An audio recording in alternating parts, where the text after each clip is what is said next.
Wapenzi watazamaji wa kipindi cha Asia Television, mbeleni tumefanikiwa kukutana na captain wa Upendo Asia, anaitwa kwa jina Dandani. Mambo vipi? Safi, mwanzo wako. Salama kabisa. Naona leo mna mchezo wa kirafiki kama Upendo, mmejiandaje kwenye mchezo wa leo?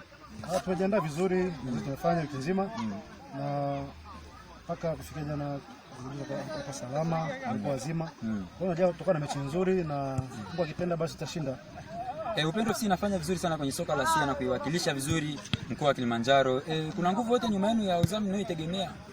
Mpaka sasa hujapata nguvu yote, tunajiendesha sisi wenyewe. Lakini mlango iko wazi kama tutafurahi ili pia tumeweze kuwa na nguvu katika ushindani wa ligi ya mkoa na kanda Mungu akipenda ili tuweze kufanya vizuri. Unazungumziaje kwamba viongozi wa soka wa wilaya Asia ambao kidogo wataona mazungumzo yenu ya leo kama wanaweza kidogo wakaweza kusupport kidogo mchezo wenu kwa Asia? Tutafurahi na tumshukuru Mungu, maana timu ni Asia na wanasia wote na viongozi ambao ni Asia, bunge, mashauri wa kurugenzi. Tutashukuru Mungu sana kusupport kama vifaa vya michezo tuweze kufanya vizuri kama vijana. Upendo imewahi kushinda kombe gani ambalo limewasababisha kuwa timu kubwa sana kwa mkoa wa Kilimanjaro?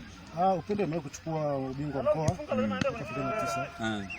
Kwa kuchukua ubingwa wa mkoa na kuwa na support nzuri wanasiha wote pamoja na viongozi mbalimbali. Kwa ile hamasa kirudi na washikano kawepo, basi tutaendelea na tutaweza kufanya vizuri zaidi.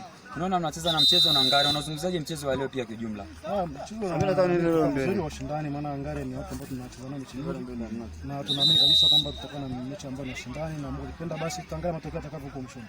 Basi sisi Asia Television tunawatakia kila laheri na mchezo mema. Nashukuru sana. Asante sana.